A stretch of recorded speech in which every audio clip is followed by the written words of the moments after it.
La curva del contagio in Veneto è in discesa da 13 giorni, ma Zaia dice che non è finita e torna a invocare i ristori appoggiando la mobilitazione dei ristoratori. Se ci fossero i risarcimenti non ci sarebbe alcuna protesta. Risponde alla diffida del sindacato dei medici il direttore generale della Sanità Flori. Il Veneto ribadisce con fermezza la prima regione per ricerca dei positivi al virus con i tamponi molecolari.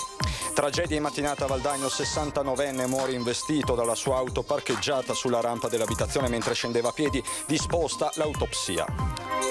Esplode una latta di diluente, la deflagrazione investe un operaio di 52 anni che riporta gravi ustioni, il grave incidente sul lavoro in un'azienda a Postioma di Paese. Nella casa di riposo di Castelfranco, che aveva inaugurato la stanza degli abbracci, iniziate le vaccinazioni per 500 tra ospiti e operatori. Quella di oggi, dicono, è una giornata di festa e speranza. Si fa sempre più difficile la situazione del tessuto economico veneziano, aumentano le aziende artigiane a rischio fallimento, dal crollo dei fatturati si salvano parzialmente solo le aziende edili. 27 quote identiche a disposizione di enti e istituzioni pubbliche e private per salvare Villa Franchetti. La provincia di Treviso segue il modello dell'azionariato popolare, ma da un minimo di 500.000 euro. Bentrovati, buonasera telespettatrici, telespettatori di Antenna 3. In questi minuti si sta consumando lo strappo, lo possiamo vedere in diretta. Matteo Renzi, leader di Italia Viva, ha appena annunciato il ritiro delle ministre Bellanova e Bonetti dal governo Conte. Si ritira anche il sottosegretario agli esteri Ivan Scalfarotto.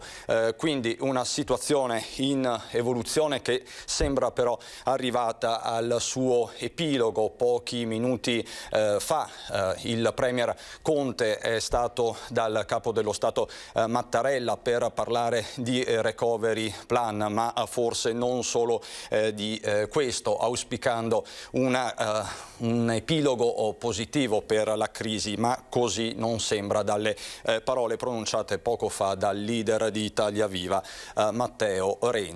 Questa la notizia dell'ultima ora, ovviamente la approfondiremo nel corso dei nostri telegiornali con il governatore Zaia, che oggi ha parlato della crisi di governo e degli scenari possibili, ma anche e soprattutto dell'emergenza di questi mesi, l'emergenza coronavirus, con una curva del contagio che si è in qualche modo arrestata, frenata, sta diminuendo, ma dice la situazione, l'emergenza non è finita. Partiamo da qui.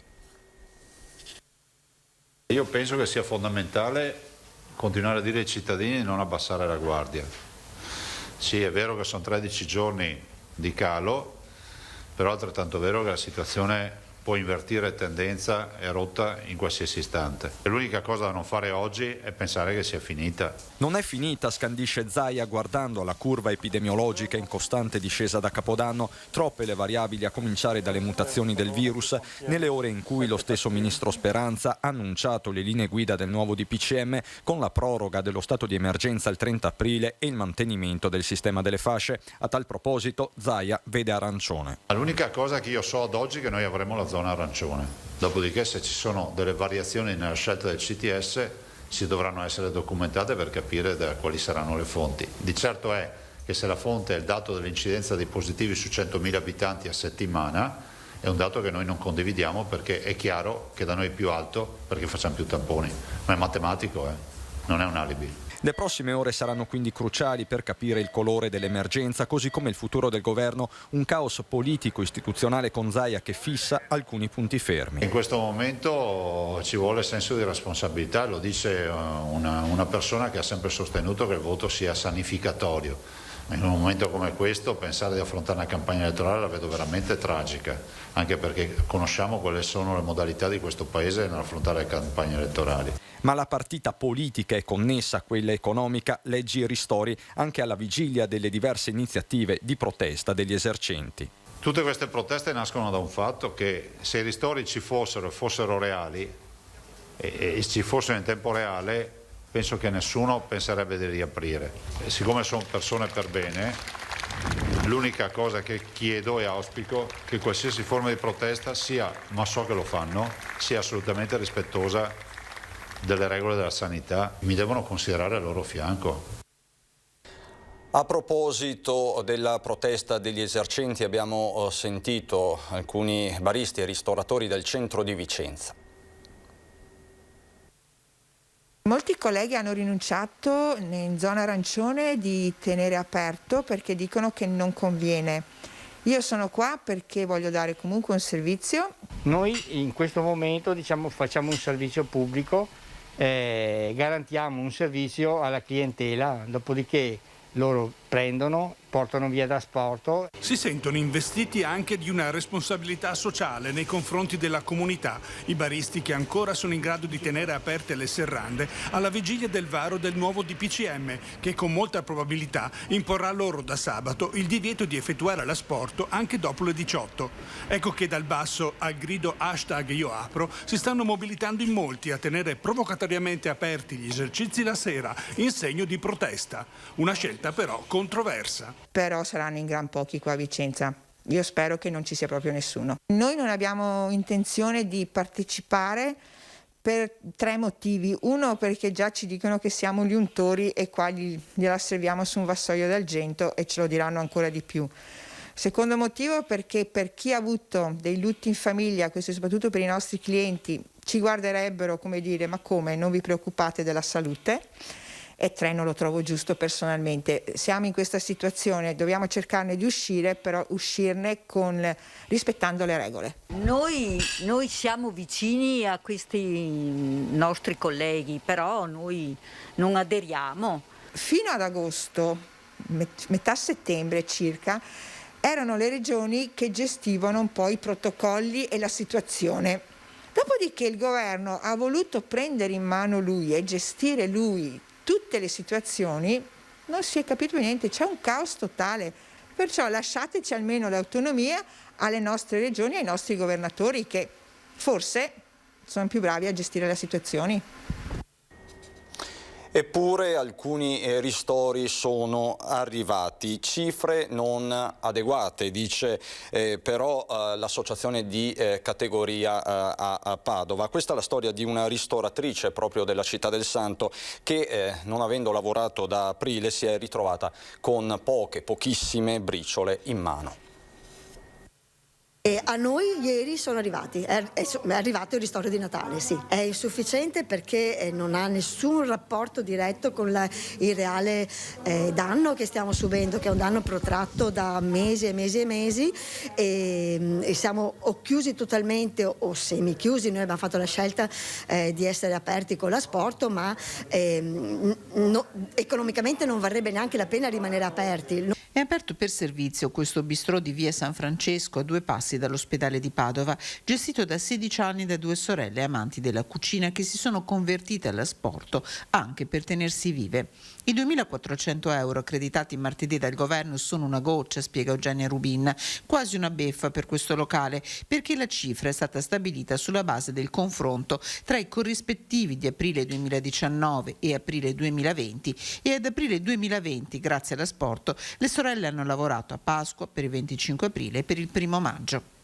Noi ad aprile 2020 abbiamo fatto il delivery, dentro c'era il delivery di Pasqua del 25 aprile, quello che cascava poi nel 1 maggio, ma che a livello di corrispettive è rimasto per noi ad aprile, e quindi è stato l'unico mese di quelli di lockdown duro dove abbiamo espresso un discreto volume d'affari in proporzione alla situazione, e quindi in questo raffronto praticamente adesso ci troviamo nella situazione che paradossalmente se noi non avessimo lavorato avremmo guadagnato di più.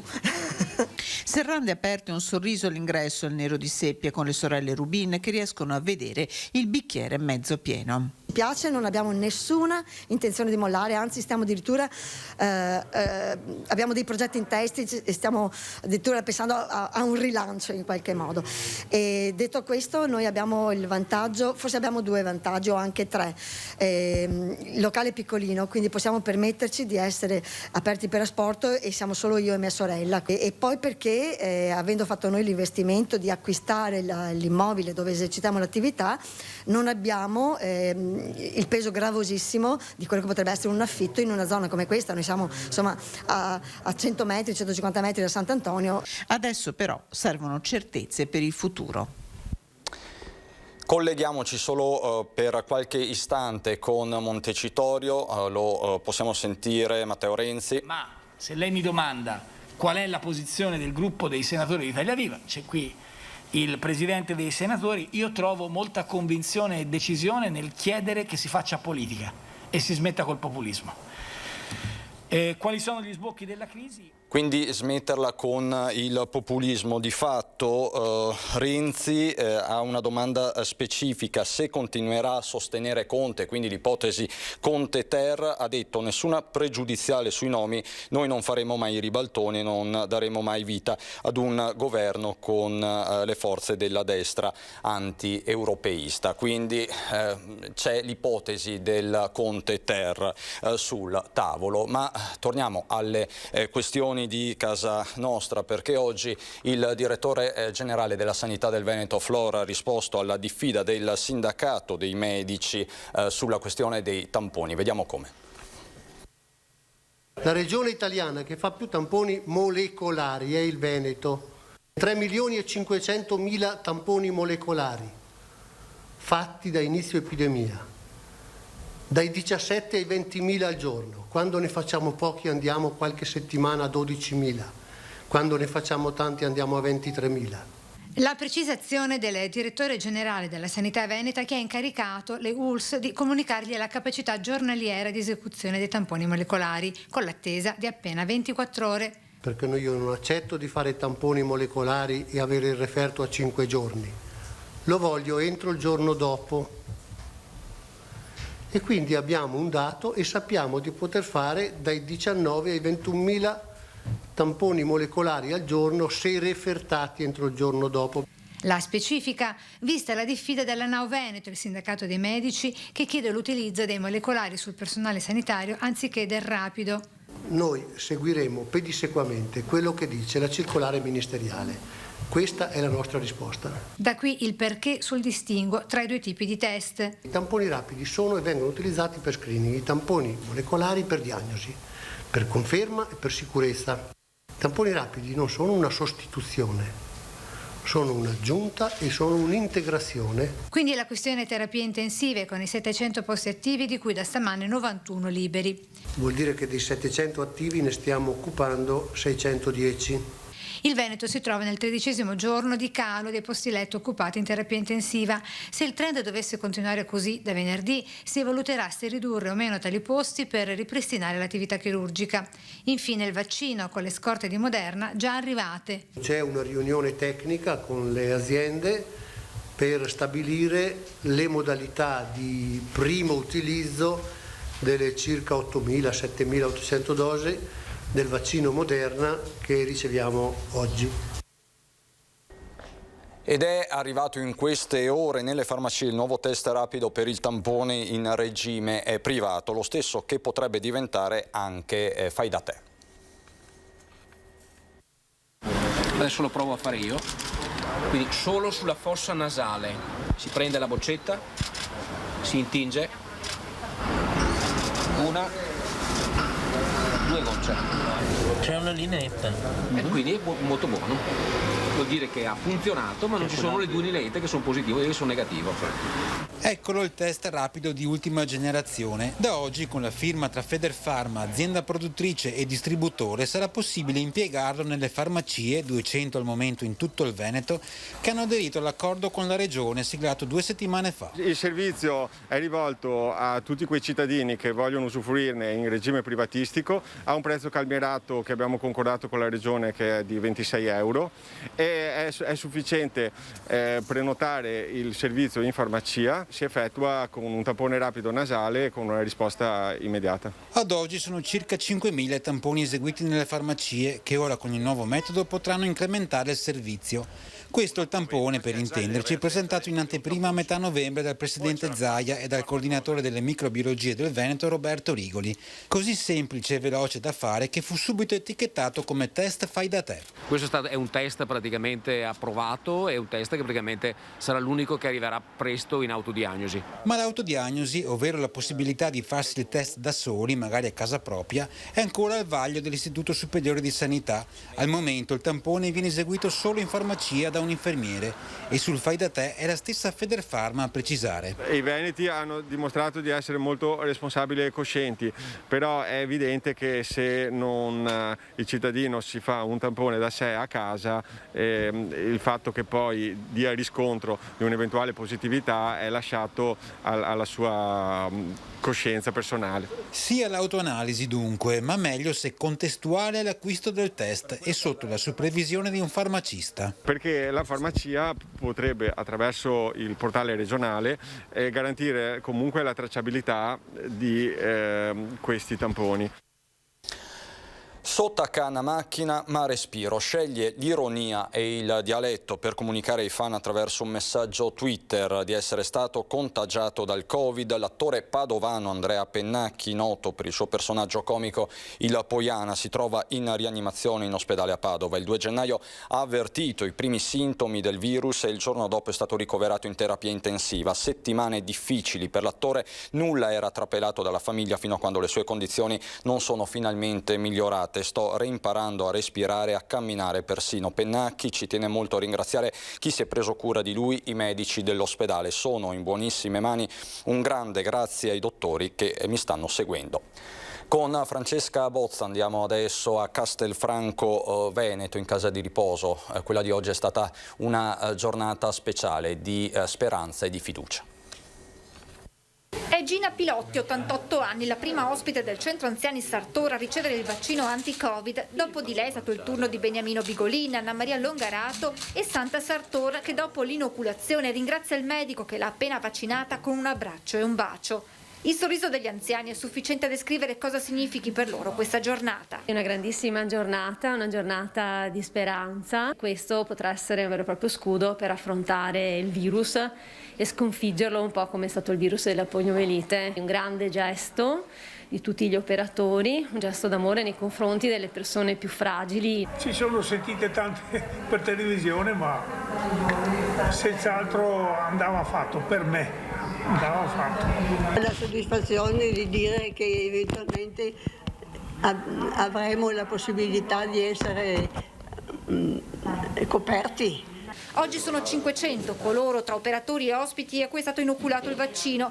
Verrà poi programmata una seconda giornata per un'altra cinquantina di persone che hanno chiesto tempo per consultare il proprio medico, ma la percentuale di adesione è molto alta. È una percentuale prossima al 100% al netto di quelle situazioni sanitarie che non consentono di somministrare il siero. A febbraio è stata presa la decisione di chiudere la struttura, riuscendo a tenere fuori il virus. Poi è cresciuta sempre più la voglia di tornare ad avere un contatto, che ha portato alla realizzazione della stanza dell'abbraccio, attraverso la quale anche noi abbiamo comunicato con gli ospiti. Ha permesso loro di vivere anche e di rendersi conto di quello che succedeva all'esterno. Purtroppo non possiamo ancora liberare tutti, ma adesso con il vaccino, cominciando con il vaccino, si inizia una nuova era. Ora l'arrivo del vaccino può segnare l'inizio di una nuova fase che consentirà agli ospiti di tornare ad una normalità che manca molto. Qui ci sono dei giardini favolosi di fuori e io con la mia carrozzina andavo in giro. Quando avevo la possibilità andavo a girare per il giardino perlomeno. A Valdagno adesso per la cronaca di una tragedia davvero assurda. Tragedia in mattinata a Valdagno, 69enne muore investito dalla sua auto. A trovare il corpo senza vita i suoi familiari che hanno dato l'allarme. Sul posto sono immediatamente giunti i sanitari del SUEM e i vigili del fuoco che hanno provveduto ad estrarre il corpo del 69enne da sotto l'auto. Sulla dinamica del terribile incidente stanno indagando i carabinieri di Recoaro. Al momento l'ipotesi che sembra più probabile è quella che l'uomo abbia fermato la sua auto, un SUV Renault Captur, sopra la rampa d'accesso all'abitazione mentre lui scendeva a piedi. Forse il freno a mano non inserito bene potrebbe aver consentito all'auto di muoversi travolgendo il 69enne. Sulla vicenda sono stati avviati comunque gli opportuni accertamenti ed è prevista l'autopsia sul corpo dell'uomo. Dal Vicentino alla Marca Trevigiana per un incidente sul lavoro oggi a Paese. È stato un attimo, l'operaio stava operando in questo capannone quando si è verificata l'esplosione, un boato sentito dai colleghi che si trovavano poco distante e che hanno immediatamente lanciato l'allarme. A terra, investito dalla deflagrazione, un uomo di origini marocchine che lavora presso l'azienda Costruzioni Generali Basso Angelo da 25 anni. Sul posto sono arrivate immediatamente 2 squadre dei vigili del fuoco e gli uomini del SUEM 118. L'operaio, residente a Trevignano con gravi ustioni sul corpo, è stato trasportato in gravissime condizioni prima all'ospedale di Treviso e poi successivamente è ritrasportato al centro grandi ustioni di Padova. Sotto shock i colleghi e gli stessi titolari. Il nostro pensiero particolare è da parte della nostra famiglia e dell'azienda è che il nostro dipendente ritorni in salute e in energia come lo è sempre stato, e per cui la nostra preoccupazione principale, il nostro pensiero va a lui e alla sua salute come tutti i nostri dipendenti. Secondo i primi accertamenti l'uomo aveva in mano una latta di liquido diluente quando, per motivi ancora da chiarire, si sarebbe avvicinato al fuoco, tanto da innescare l'esplosione. Il grave incidente è avvenuto in un momento, sembra, in cui l'operaio non stava effettuando nessuna lavorazione. Era da solo e per cui non sappiamo come siano state le dinamiche dell'evento. Saranno gli uomini dello Spisal a chiarire la dinamica di quanto avvenuto poco dopo mezzogiorno in via Pastore a Postioma di Paese. Terribile incidente questa mattina alle 8:30 lungo l'autostrada del Brennero tra San Michele e Egna. A perdere la vita un uomo di 31 anni con origini moldave e residente a Lazzise in provincia di Verona, Victor Vitalie. La vittima si trovava al volante di un furgoncino quando si è schiantato in velocità contro il camion che vedete, immagini terribili. E la dinamica dell'incidente è ancora tutta da chiarire.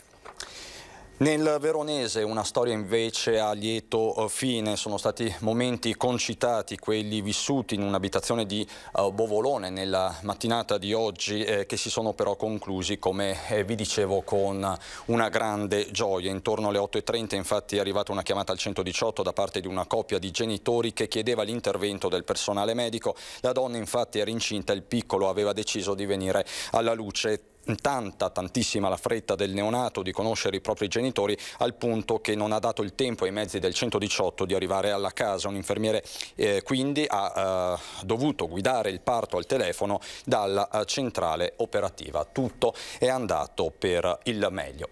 Apriamo la pagina, anzi riapriamo la pagina economica, perché si fa sempre più difficile la situazione del tessuto economico veneziano. Ormai è quasi un anno che i fatturati delle nostre imprese artigiane sono scesi veramente quasi a zero. Noi abbiamo parecchi casi, abbiamo un meno 70% medio, con casi di meno 84, 86, 86%. Alcune aziende sono proprio chiuse del tutto, quindi meno 100%. Bisogna resistere. Il direttore di Confartigianato Venezia, Gianni De Checchi, lo ripete spesso ai suoi associati e ai suoi collaboratori e in questo periodo economicamente disastroso ha finito con ripeterlo persino a se stesso.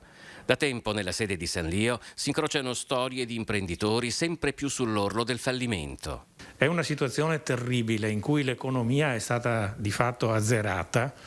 Per le nostre calli non passa nessuno, i negozi sono quasi tutti chiusi e la cosa forse più drammatica è che nel resto del nostro Veneto, credo anche nel resto del paese, penso anche a livello dei parlamentari, non si ha la percezione molto chiara della situazione veramente incredibile che stanno vivendo le città d'arte del nostro paese e Venezia in modo particolare. Venezia soffre più di tutti perché ha perso gran parte del suo tessuto sociale, sostanzialmente sacrificato sull'altare di un turismo di massa che per decenni ha comunque concesso una certa agiatezza, perlomeno fino a quando il coronavirus non ha azzerato quasi tutto. Venezia sarà un luogo dove parecchi esercizi saranno chiusi e potranno essere riaperti esercizi e attività di maggiore qualità, quello che tutti noi vogliamo, per chiamare un turismo di maggior qualità. Per fare questo ci vuole la volontà politica, amministrativa, ci vogliono idee chiare, ci vuole un tavolo, ci vuole una presa di coscienza da parte dell'amministrazione, un lavoro lungo, laborioso, difficile.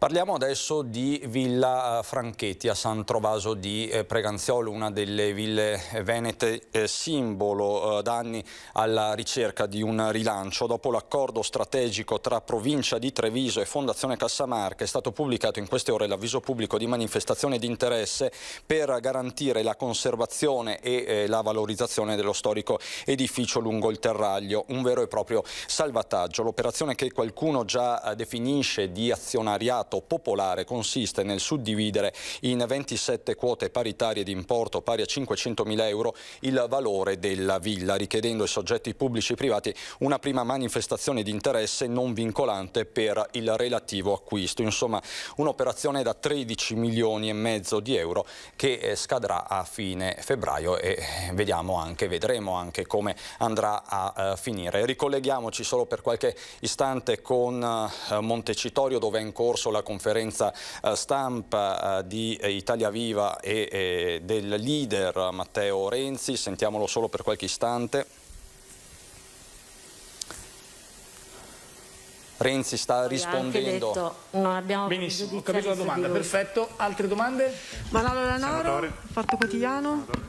Sì, ragazzi. Buonasera a tutti, io volevo chiederle, senatore, lei ha parlato del... Ecco, ritorniamo in studio, conferenza stampa che sta andando avanti, comunque si è capito, le ministre sono state ritirate, con loro anche il sottosegretario Scalfarotto, ogni ipotesi ora è sul tavolo. Vi do anche un aggiornamento arrivato proprio in questi istanti da parte della Regione del Veneto. Sono arrivate le 7.800 dosi di Moderna, del vaccino Moderna, si trovano all'ospedale dell'Angelo. Tutti gli aggiornamenti ovviamente su questo e sulla crisi in corso nelle prossime edizioni. Grazie davvero per l'attenzione, adesso ci sono le previsioni del tempo, buon proseguimento di serata.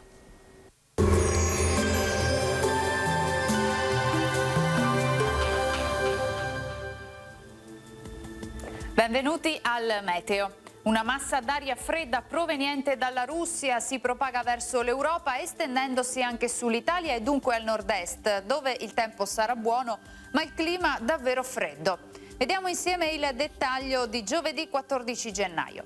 Sul Veneto precipitazioni assenti, nelle prime ore sono previsti alcuni addensamenti nuvolosi, specie sulle zone montane e pedemontane. Non si esclude anche qualche occasionale banco di nebbia in pianura, per il resto tanto sole con cielo da poco nuvoloso a sereno. L'irruzione artica avrà conseguenze soprattutto sulle temperature, le minime infatti saranno sotto lo zero su tutte le province della nostra regione, le massime invece si attesteranno tra i 5 e 6 gradi all'incirca. Ci spostiamo ora sul Friuli Venezia Giulia, tanto sole ovunque, anche qui solo con qualche locale addensamento, ma sarà del tutto innocuo. Temperature minime sopra lo zero solo a Trieste, valori massimi invece sui 6-9 gradi. Infine poche novità sul Trentino Alto Adige, sarà asciutto e soleggiato, locali nevicate a bassa quota sui settori alpini di confine. Temperature minime sui -7-5 gradi, massime sui 3 gradi. Dal meteo di Antena 3 per ora è tutto, grazie per l'attenzione e arrivederci al prossimo aggiornamento.